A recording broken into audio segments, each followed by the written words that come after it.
Salam saudara, kita kembali mengikuti Abam. Ini masuk episode 923. Saya didampingi oleh Pak Pendeta Andris. Pak, mari kita mulai. Baik Pak, dari wanita usia 55 tahun, sudah menikah, memiliki 2 anak di Jakarta. Pak Erastus, saya mempunyai 2 anak. Yang pertama sudah kerja dan adiknya masih kuliah. Sebentar lagi anak saya yang besar mau menikah. Tapi suami saya beberapa tahun lalu ketahuan selingkuh dan ada tagihan kartu kredit sampai puluhan juta. Namun saya tidak tahu untuk apa. Sehingga anak saya yang besar kecewa sekali dengan suami. Anak saya juga waktu itu meminjamkan uang puluhan juta, tapi tidak dibayar dan anak saya ikhlas. Tapi selalu bikin masalah sampai anak saya malu. Hingga akhirnya anak saya sudah jarang bicara dengan suami. Kalau suami marah, selalu mengancam anak saya dan bilang tidak akan datang di pernikahan dia. Namun anak saya pun juga tidak mempermasalahkan, karena dia juga menikah dengan biaya yang ditanggung berdua dengan pasangannya. Suami punya sifat suka mempermalukan istri dan anak di depan umum, yaitu dengan teriak-teriak. Saya dan anak juga berpikir kalau dia tidak mau datang, tidak masalah.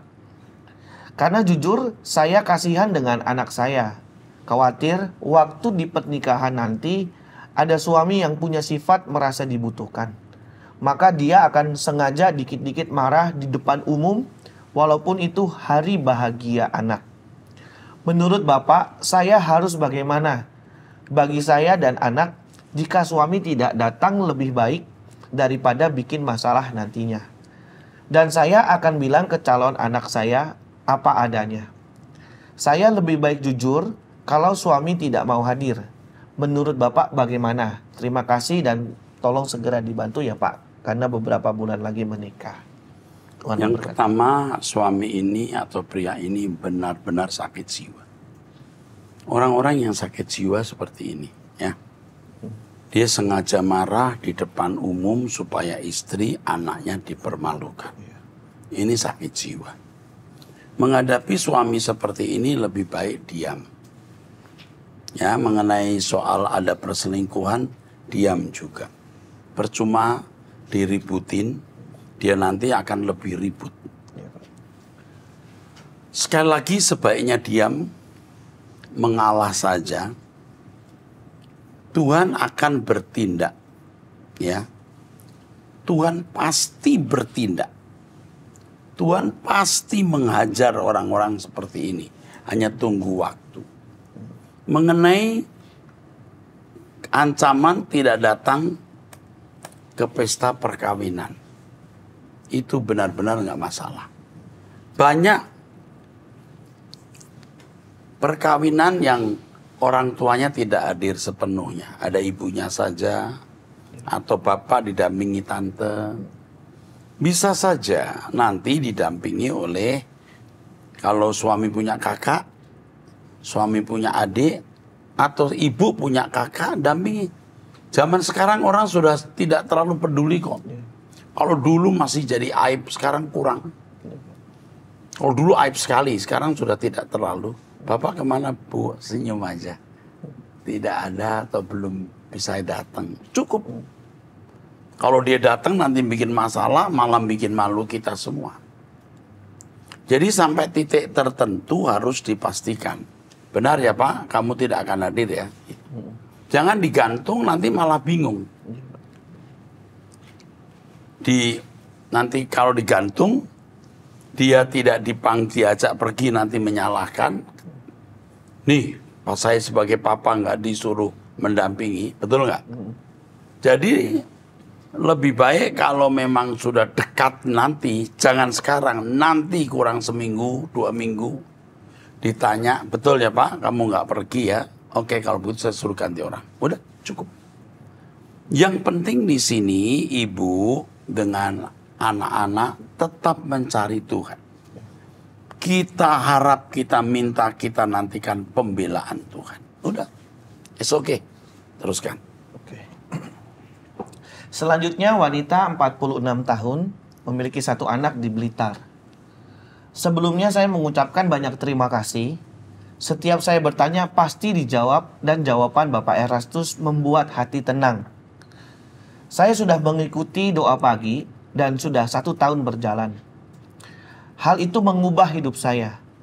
4 tahun yang lalu, suami saya pensiun dari perusahaan dan akhirnya setelah pensiun, suami bekerja menjual alat swab dan alat cek gula darah. Tetapi hasilnya selama 4 tahun dijalani tidak mencukupi biaya hidup. Puji Tuhan, di usia 56 tahun, suami mendapat tawaran pekerjaan tetapi di luar Jawa, Kupang, NTT. Karena kita berpikir ini kesempatan yang bagus, di usia yang sudah 56 masih dipercaya teman untuk membantu usahanya. Akhirnya kesempatan ini kita terima dengan pertimbangan anak kami masih perlu biaya yang banyak untuk sekolahnya. Pertanyaan saya, Pak, 1. Apa keputusan yang kami ambil ini benar, Pak? Karena saya dan anak saya harus berpisah. Saya tetap di Blitar dan suami di Kupang. Bisa benar, tapi juga bisa salah. Tetapi dari teropongan saya tidak ada keliru suami bisa bekerja. Namun sebaiknya istri, anak-anak juga pindah ke Kupang. Ini sebaiknya. Di Kupang juga ada sekolah-sekolah yang baik untuk tingkat SLTA. Ya, nanti kalau sudah kuliah bisa ke Jakarta. Di sana juga kami punya pendeta yang bisa membantu mendampingi. Ya, kalau sementara waktu suami di Kupang ya enggak apa-apa. Tapi sebaiknya ke gereja dan ada pendeta yang melayani. Nanti kalau benar-benar jadi ke Kupang, kami akan mengarahkan kepada pendeta yang bisa mengembalakan suami ibu. Terus.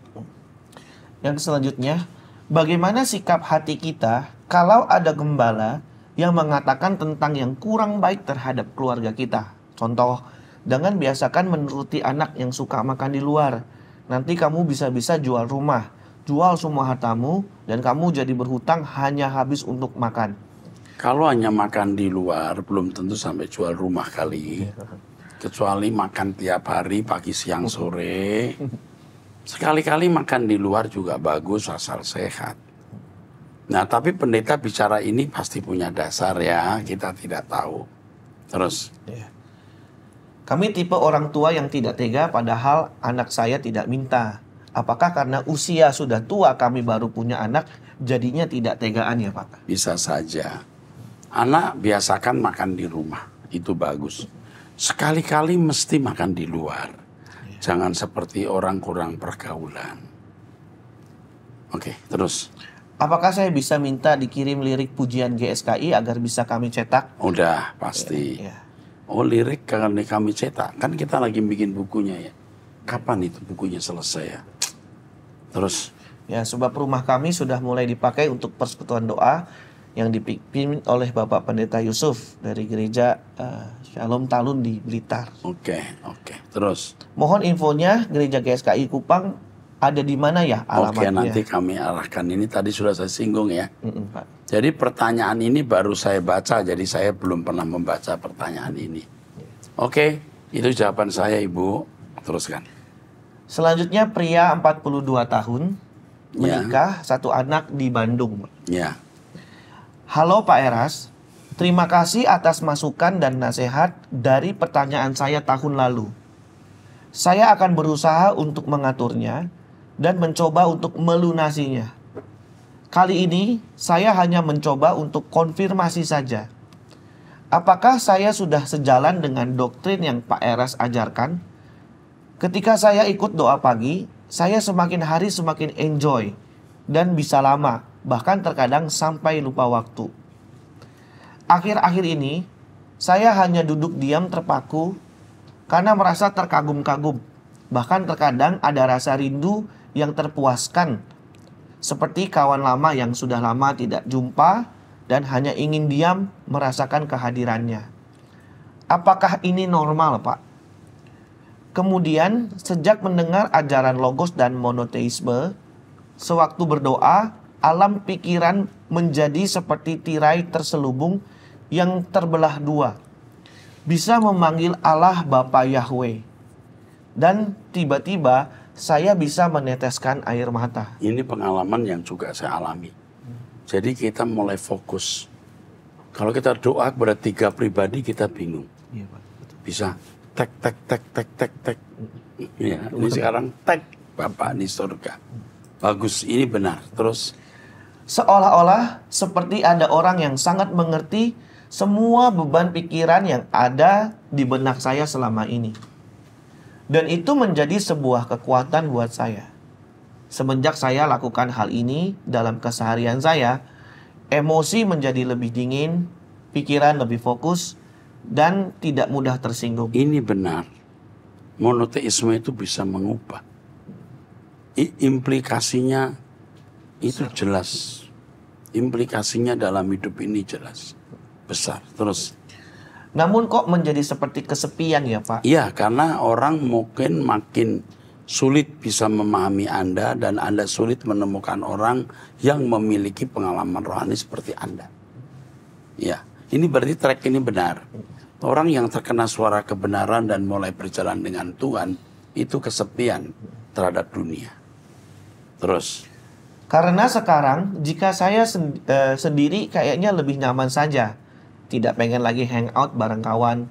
Bahkan istri saya bilang sekarang kok kayaknya kalau tidak diajak ngomong ya diem aja seringnya. Ya, ini benar. Tidak ucapkan kata yang tidak perlu bahkan kepada istri sendiri. Oke. Kemudian perihal berdoa, Pak. Benar tidak ya jika kita menyembah, fokus utama pikiran kita ini adalah Allah Bapa Yahweh. Benar. Yang Alfa dan Omega itu yang superlatif. amin. Tak terbayangkan bentuk rupanya itu dan sungguh mulia agung keberadaannya. Atau terkadang muncul gambaran dalam otak saya seperti kehadiran Allah pada saat zaman Musa dahulu. Ini benar. Ini benar. Kita juga mengalami ini. Jadi seperti hidup kembali Allah Yahweh yang pernah hidup nyata dalam kehidupan Musa, nyata dalam hidup kita. Gunung yang menyala disertai api, gempa, guntur, kilat menggelegar, atau bahkan teduh seperti tiang awan yang sejuk. Di lain waktu, terbayang Kristus yang tergantung di kayu salib, namun diikuti dengan kuasa Allah Bapa yang membangkitkan Yesus dari kubur. Itu saja sih Pak, sharing pengalaman saya. Apakah ini wajar? Sangat wajar dan you are on the track yang on the track. You ada di right track yang benar. Terus. Atau ada yang perlu saya perbaiki? Enggak, ini sudah bagus. Welcome to my world. Selamat datang di dunia kami, di duniaku sama-sama. Kita mengalami berkat dari pengajaran logos dan monoteisme. Amin. Terus. Selanjutnya wanita 19 tahun, pelajar. Ini remaja atau pemuda ya? Pemuda, ya. Oke. Shalom Pak, saya mempunyai pertanyaan ke Bapak. Adapun hal yang masih saya tidak pahami dan selalu bertanya-tanya akan hal tersebut. Bagaimana memperbaiki diri untuk bisa lebih baik? Karena semasa di kampung, saya tinggal di rumah bersama saudara laki-laki dan ayah. Saya orangnya emosional, sering marah-marahan sama ayah dan saudara laki-laki. Di rumah saya sering berdebat terus dengan hal-hal sepele, sehingga saya jadi pemarah. Bahkan kecewa sama ayah yang sering mabuk, minum minuman beralkohol, dan tidak bisa menerima pendapat kami. Saya merasa bersalah karena sering marahan sama ayah dan saudara laki-laki saya. Bahkan saya tidak tahu harus buat apa sekarang untuk bisa menjadi lebih baik lagi dan memperbaiki diri. Dan tidak tahu harus bagaimana menerima keadaan dengan ikhlas akan apa yang sudah terjadi. Terima kasih. Yang pertama, jiwamu itu masih mentah. Kamu belum dewasa. Kalau kata mentah saya gantikan kata lain, jiwamu masih sakit. Orang yang marah-marahan dan punya keinginan untuk melepaskan emosi marah, itu orang-orang yang gagal mengendalikan diri dan jiwanya sakit. Kalau terus-terusan seperti ini, dia akan menjadi seorang pemarah yang sulit sabar. Celakanya lagi, bisa jadi kanker, tumor, dan lain-lain. Jadi nak, bersyukur kau masih punya mata hati yang bagus. Kamu sadar kamu salah. Ya, jadi berbahagialah orang yang sakit tetapi menyadari sakitnya. Sebab kalau sehat tidak membutuhkan tabib. Tapi kalau sakit membutuhkan tabib. Betul nggak? Puji Tuhan, kamu akan sembuh.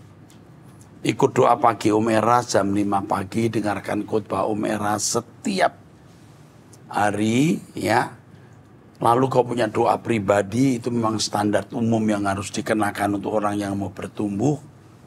Dan miliki komunitas. Kalau ada orang bisa jadi mentor kamu di wilayah kamu, kita nggak tahu rumahnya di mana. Iya, Pak. Mentor itu kamu mesti minta dibimbing dia. Kamu ceritakan keadaan kamu yang suka marah-marah, ya, selingkunganmu yang tidak kondusif, yang toksik, ya. Papa yang mabuk-mabukan, kamu curahkan isi hatimu. Kamu harus punya teman untuk berbagi. Tapi bukan teman yang salah, ya. Ingat, jangan ketemu pembina rohani yang ternyata dia lesbian. Itu bahaya. Atau pembina rohani yang tidak dewasa, yang akhirnya malah menjerumuskan kamu. Namun, kalau kamu nggak ada pembina rohani yang baik di lingkungan kamu, kembali kamu kirim surat. Kami akan dampingi kamu, nak. Ya, kamu harus belajar menerima keadaan. Bagaimana bisa? Ya tergantung kamu. Kamu memang dilahirkan dalam kondisi seperti ini dan kamu tidak bisa mengubahnya. Lebih baik kamu menerimanya daripada menolak. Menolak kamu jadi stres, depresi. Nah, begini marah-marahan seperti itu. Jadi itu saja yang saya bisa sampaikan. Saya akan membimbing kamu kalau kamu membutuhkan bimbingan, ya. Oke. Seorang pria 41 tahun, dagang pematang Siantar. Ada yang buka gereja di Siantar, tapi kelakuannya kayak preman. Bagaimana itu, Pak? Apa urusanmu dengan orang ini, dengan pendeta ini? Kalau kamu nggak ada urusan dengan pendeta itu, ya biarin saja. Tapi kalau kamu ada urusan, kamu kasih tahu kami apa urusannya, ya. Apakah di lingkunganmu, keluargamu disesatkan, kamu dirugikan atau apa? Tapi kalau tidak ada urusan dengan kamu, ya biarkan saja. Namun demikian ini ditindaklanjuti. Siapa tahu ini ada di lingkungan kita. Oke? Terima kasih ya untuk pertanyaannya, di mana ini bisa menjadi berkat untuk gereja yang kami hubungi jika itu perlu nasihat dari kami jika perlu. Oke, teruskan. Selanjutnya, wanita 47 tahun, sudah menikah, memiliki 2 anak di Kalimantan Barat. Ya. Shalom Bapak Pendeta Eras. Saya merasa beruntung sekali mendapat pengajaran dari firman Tuhan yang Bapak Eras sampaikan. Saya benar-benar diberkati. Dan melalui pengajaran yang Bapak sampaikan, hidup saya diubah.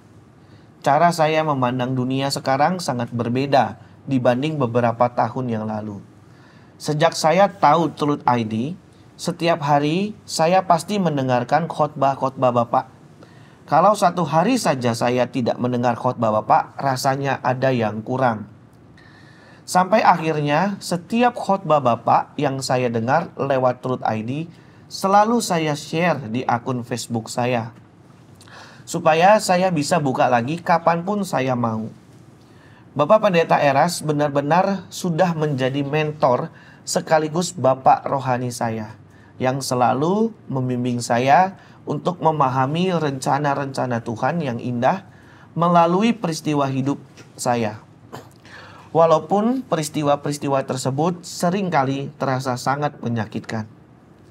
Bapak Pendeta Eras yang saya sayangi, setelah rutin mendengar pengajaran-pengajaran Bapak, sekarang saya benar-benar rindu menjadi pribadi yang kudus, tak bercacat, tak bercela. Namun, begitu saya bertekad dan mencoba untuk hidup kudus, saya selalu gagal dan gagal lagi, sehingga saya benar-benar merasa frustasi. Bapak Pendeta, saya dan suami sudah menikah hampir 16 tahun.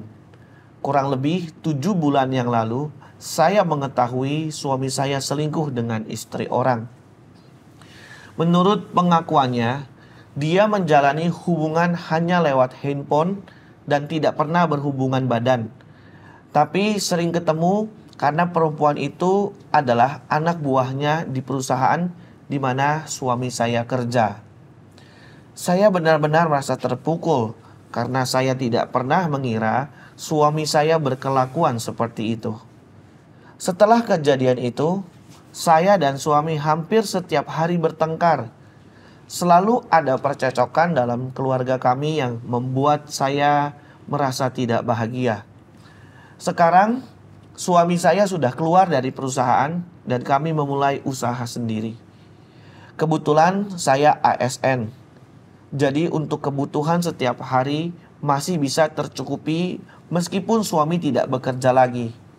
Saat ini kami sedang menunggu hasil kebun sawit yang tengah kami kelola. Pak Pendeta, sebagai seorang istri yang pernah dikhianati, saya merasa sakit hati terhadap suami dan perempuan yang sudah menjadi selingkuhannya. Saya sudah berusaha untuk mengampuni, tapi kok rasanya berat sekali. Oke, sebentar.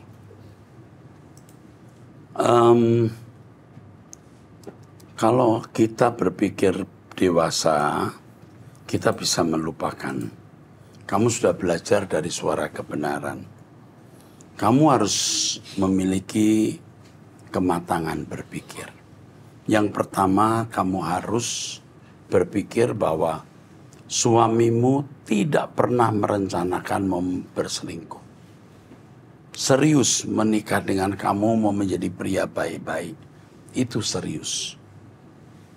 Yang kedua, setan mencoba untuk menghancurkan rumah tanggamu lewat suami. Dan ternyata suamimu jatuh. Kalau suamimu setekun kamu belajar firman, berdoa, pasti dia tidak jatuh. Pasti tidak jatuh. Tapi rupanya suamimu jatuh. Nah, tapi setan, rencana setan belum dipenuhi dengan jatuhnya suamimu. Rencana selanjutnya rumah tanggamu hancur. Nah, di sini kamu yang harus mencegah kehancurannya. Setiap hari cekcok itu pasti karena kamu kepahitan. Sehingga kamu akan mencoba mencari alasan apapun untuk ribut dengan dia. Untuk ganti melukai. Dengan alasan apapun.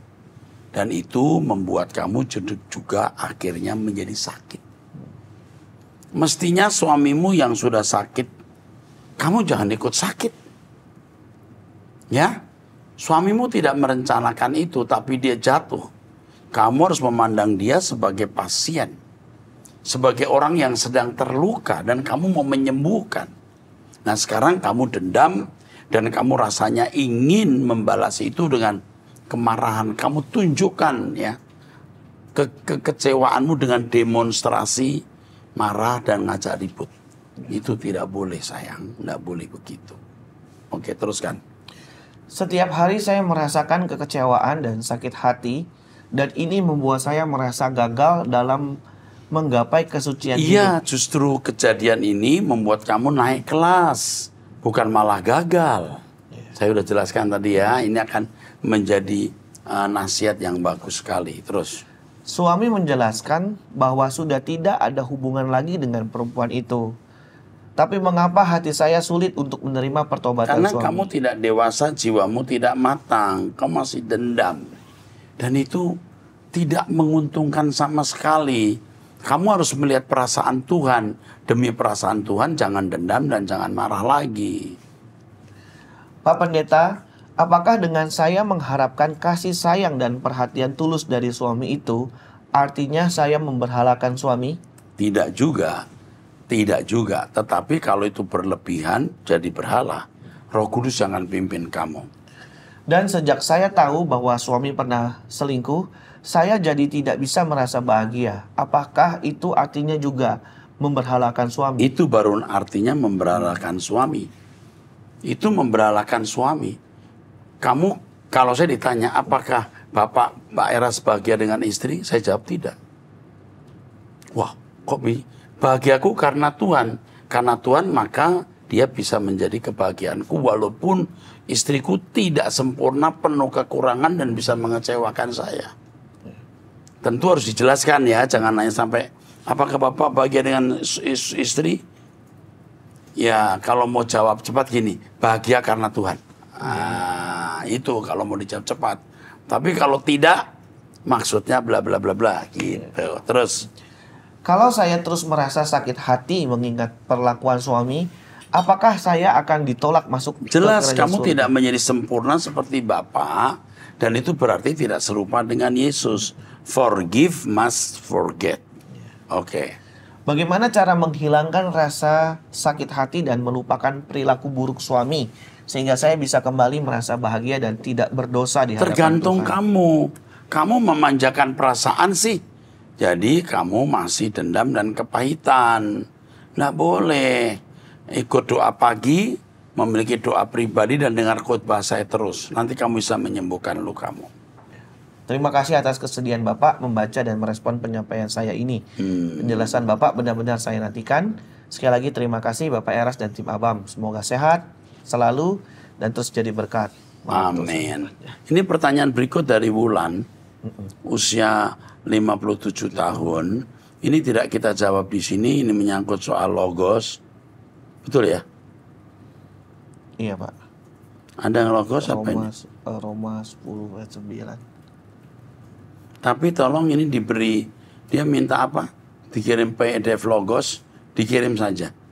Tapi dimasukkan ke ini, di pertanyaan mengenai menjawab Trinitas ya.